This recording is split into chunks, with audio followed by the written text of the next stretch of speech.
함께 보신 말씀 사도행전 22장 24절 우리 한 절 말씀만 우리 합독합니다. 함께 읽습니다. 시작. 천부장이 바울을 영내로 데려가라 명하고 그들이 무슨 일로 그에 대하여 떠드는지 알고자 하여 채찍질하며 신문하라 한대. 아멘. 네, 인사하겠습니다. 호중 예수님. 예수님의 은혜와 평강이 넘치시기를 축원합니다. 아멘. 오늘 함께 읽으신 사도행전 22장 24절 오늘 본문을 토대로 유대인들의 난동에 대한 천부장의 조치라는 제목으로 말씀 받겠습니다. 유대인들의 난동에 대한 천부장의 조치. 여기 천부장의 조치라고 하는 것은 이제 뭐 법적인 조치로 바꿔서 생각할 수 있고요. 세상 관원의 그 바울에 대한 조치가 되겠습니다. 유대인들의 난동에 대한 천부장의 조치. 사도 바울이 자기 변호, 유대인들을 향해서 자기 변호, 이것은 자기를 변호했다기보다는 역시 이제 복음에 대한 변호였고 복음에 대한 선포였던 것이죠. 자, 바울의 간증을 들은 유대인들의 모습을 우리가 살펴봤습니다. 사단의 회라고 얘기할 수 있는 그때 당시의 유대인들의 모습 정말 난폭하죠. 첫 번째로 소리를 질렀다. 그래서 복음의 증거를 방해하는 모습을 볼 수 있습니다. 그리고 두 번째로 바울을 죽이려고 했다.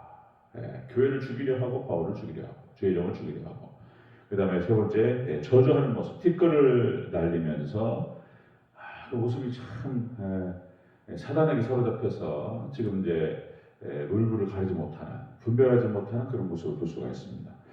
자, 이렇게 유대인들의 난동을 보면서 지금 이제 천부장이 개입을 했습니다. 그러니까 예루살렘을 그 당시에 이제 그 지배했던 로마의 관할 구역으로 가지고 있었던 천부장이 난동이 벌어지고 시끄러우니까 이제 해산 조치를 내렸던 것이죠. 해산 조치, 로마 군인들이 개입을 했던 것입니다. 그리고 이제 바울을 연행해서 오늘 본문에 보니까 바울을 매질합니다. 매질하고 채찍질해서 신문하라고 지시를 내리는 그런 모습이 나타납니다. 그 의미들에 대해서 우리가 살펴보도록 하겠습니다. 자, 유대인들의 난동에 대한 천부장의 조치. 첫 번째로 무슨 일로 그를 대하여 떠드는지 알고자 했다. 이렇게 기록됩니다. 24절 초반부 쭉 읽겠습니다. 시작. 천부장이 바울을 영내로 데려가라 명하고 그들이 무슨 일로 그에 대하여 떠드는지 알고자 하여. 아멘. 무슨 일로 그에 대해서 떠드는지 알고자 했다. 근데 이제 일단은 사실관계를 파악하는 모습을 볼 수 있습니다. 사실관계 파악.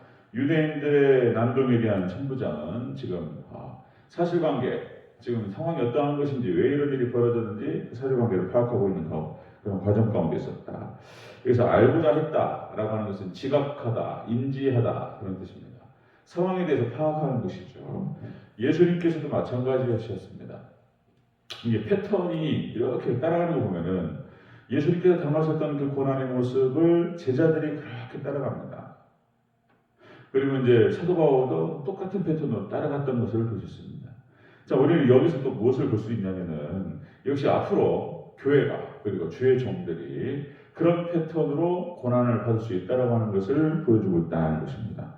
요한복음 18장 35절에 예수님께서 그런 구절이 나옵니다. 빌라도가 대답하되 내가 유대인이냐 네 나라 사람과 대제사장들이 너를 내게 넘겼으니 네가 무엇을 하였느냐. 예수님을 빌라도가 신문하는 과정에서 똑같은 패턴이 나옵니다. 빌라도가 사실관계를 갖다가 파악을 해서 기록에 남기기 위해서 예수님을 신문을 했다는 것입니다. 재판장으로서. 자, 지금 천부장이 똑같은 지금 상황을 연출하고 있습니다. 당시에 예루살렘과 거기서 이제 경찰력과 공권력을 담당하고 있었던 것이죠. 로마 군인들이. 자, 그래서 자기 관할 구역 내에서 치안 문제가 발생한 거예요. 치안 문제가. 폭력 사태가 벌어지고 그 다음에 난동이 벌어지니까 지금 여기에 대해서 로마 군인들이 개입을 해서 상황을 좀 정리하고 있는 그런 관계였습니다. 자, 여러분들 세상은 공중권세를 잡고 있는 사단 마귀가 역사하지만은 역시 세상도 하나님께서 일반 은총 영역 내에서 지키고 보호하시는 것을 볼 수 있습니다. 그래서 세상에도 법이 있죠. 이 법이라고 하는 것, 경찰력과 공권력이라고 하는 것이 있습니다.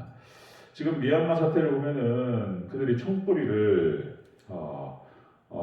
그 나라의 군인이잖아요. 우리나라 1980년 5월 18일 광주에서 그 5.18 광주 민주화 항쟁이 벌어졌을 때에 신본부가 그 총뿌리를 국민들에게 겨눴던 것처럼, 그러니까 이제 지금 미얀마에서 그런 사태가 좀 벌어지고 있는 것입니다.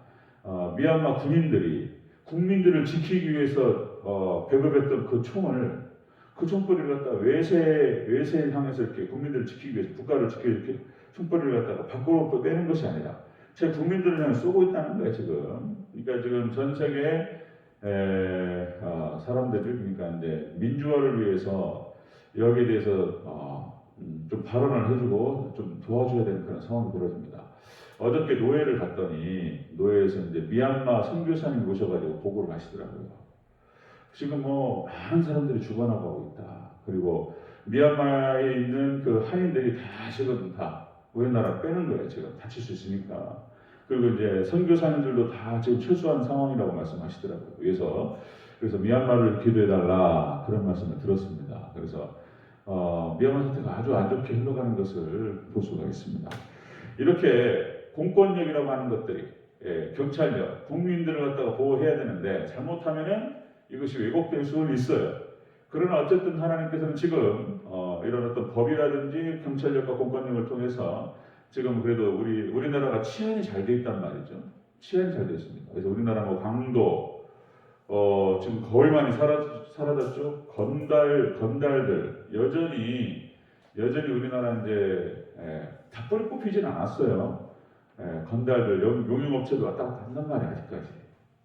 아직까지 뭐 광주에 무슨 건달들이 지금 들어왔나 어쩐다 이런 얘기하고, 그러니까 이제 저녁에 밤문화를 주관하는 사람들, 그러니까 술집이라든지 나이트클럽 이런 거 하는 사람들은 거의 다가 그 건설 관계에 있는 사람들 다 마찬가지입니다. 그러니까 이제 건달들 끼고 하는 거예요. 이렇게 건달들 끼고. 이게 참 이게 문제가 있는 건데, 그래도 어쨌든 우리나라는 치안 문제에 있었어. 치안 문제, CCTV 딱 켜있기 때문에 구석구석에 우리나라는 다 CCTV가 있잖아요. 그리고 그 관할에 경찰들이 다 보고 있어요. 도둑이 이거 움직이기가 어려워요. 그러니까 이제 우리나라가 참 치안 문제, 권총이나 무기를 소지할 수 없고, 우리나라 살기 좋은 나라입니다. 하나님께서 보호하시는 나라인데, 자 어쨌든 지금 이제 하나님께서 일반 청 가운데에서 범죄율을 낮추는 것이죠. 강도, 뭐 도둑, 폭력 사태, 뭐 강간 이런 것들, 치안 문제 상당히 접근했습니다. 우리나라는. 자, 지금 이제 이 유대인들의 난동에 대한 이 천부장의 조치는 사실관계를 파악하고 지금 이제 치안 문제를 지금 이렇게 조절하는 모습을 볼 수가 있습니다. 자, 두 번째 보겠습니다. 유대인들의 난동에 대한 천부장의 조치. 두 번째로 바울을 채찍질해서 신문하라. 이렇게 지금 얘기를 했다는 것이죠. 다시 한번 24절 다시 읽겠습니다. 시작. 천부장이 바울을 영내로 데려가라 명하고 그들이 무슨 일로 그에 대하여 떠드는지 알고자 하여 채찍질하며 신문하라 한대. 아멘. 바울을 채찍질하며 신문하라 이렇게 지시를 내렸다는 것이죠. 천부장이라고 하는 사람 직위가 높은 거예요. 지금 그 밑으로 1000명이 있으니까 우리나라 지금 현재 경찰서장 수준보다 더 높지 않을까 싶어요. 백부장, 뭐 파출소장도 상당히 그 경찰 그 법태기 하나 무궁화 하는가요? 무궁화. 그러니까 이제 직급이 있는 거예요. 천부장이 그렇게 지시를 내렸다는 것입니다.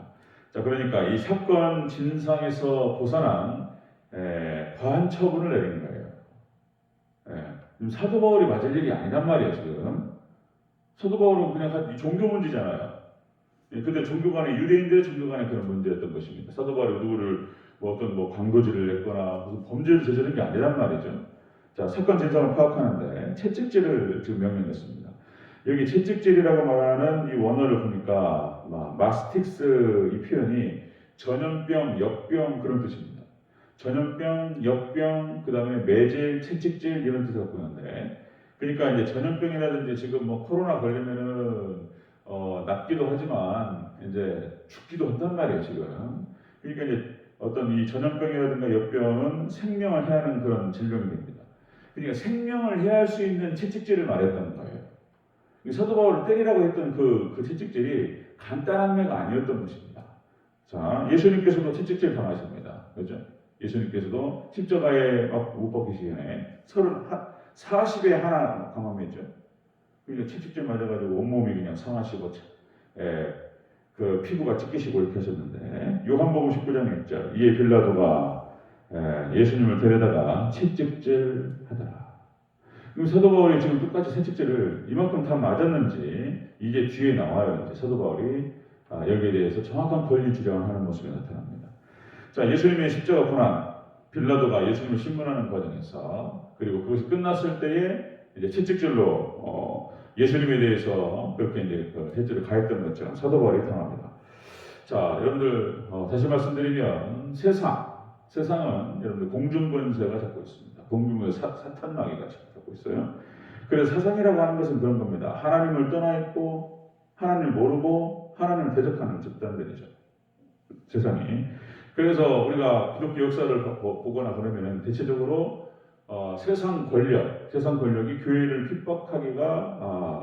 핍박했던 그런 역사들이 많습니다. 세상 권력이 교회를 핍박했다. 우리가 적그리스도 국가도 마찬가지입니다. 지금 6개 국가, 적그리스도 6개 국가가 지나갔고 마지막 하나의 적그리스도 국가가 나타나게 될 것입니다. 적그리스도 국가.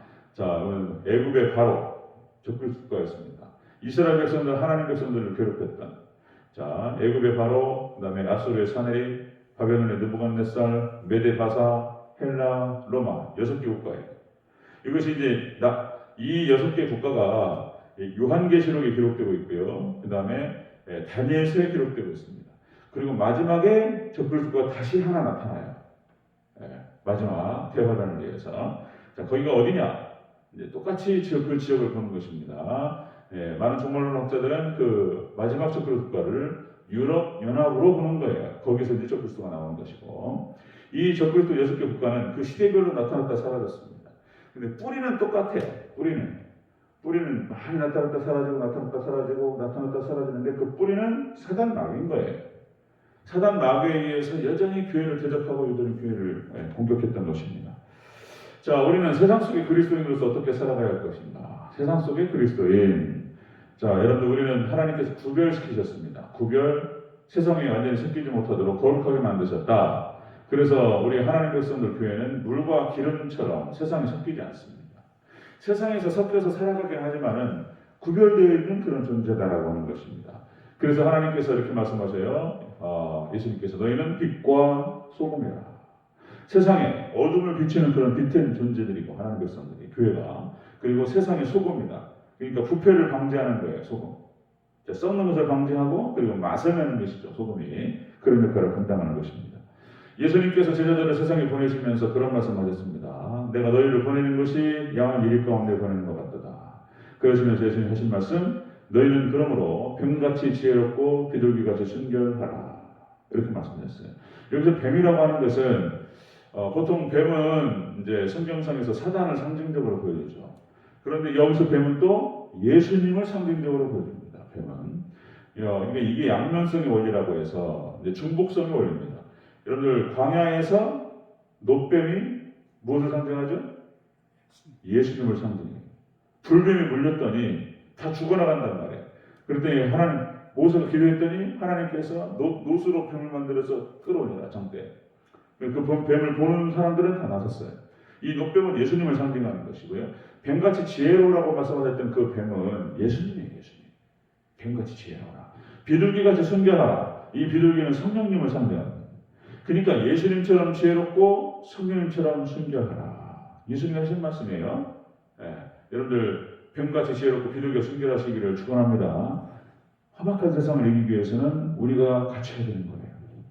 지혜로워야 된다. 자, 세상 속에 하나님께서 하나님의 일반원칙 영역을 주셨어요. 법이라든지 경찰력과 공권력을 주셨습니다. 이것이 왜곡되기도 해요. 그러나 어쨌든 이것을 통해서 하나님께서는 교회도 보호하십니다. 앞으로 우리 재개발 재건축 가운데서 교회가 저도 그것을 지금 생각하고 있고 교회 앞에 그런 말씀도 드렸는데, 법적인 소송 문제. 자, 우리 이제 사도 바울은 송사하지 마라. 그랬단 말이에요. 그런데 오늘 바울의 이런 모습들을 봤을 때에 바울이 이제 그 천부장에게 자신의 권리를 주장하고 항의하는 그런 장면이 뒤에 나타납니다.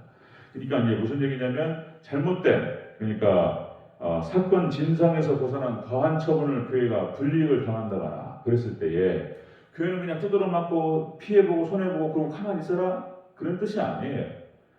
똑같이 우리가 세상 안에서 그래서 칼빈의 기독교 강요를 중심으로 해서 교회가 그렇게 가르쳐 왔던 거예요.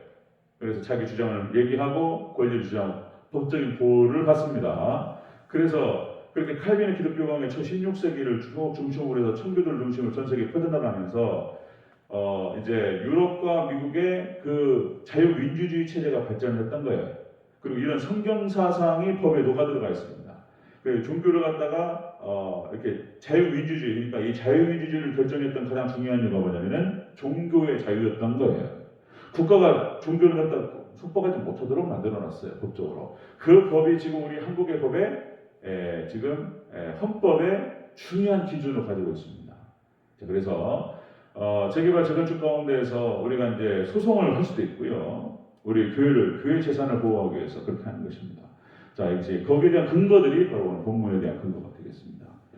자, 이렇게 유대인 난동에 대한 천부장의 조치는 첫 번째가 사실관계를 파악을 했고요. 두 번째는 사건 진상에서 벗어난 과한 처분을 내렸다는 거예요. 무슨 죄를 저질렀는지도 알지 못하고 채찍대 때리고 이건 있을 수 없죠.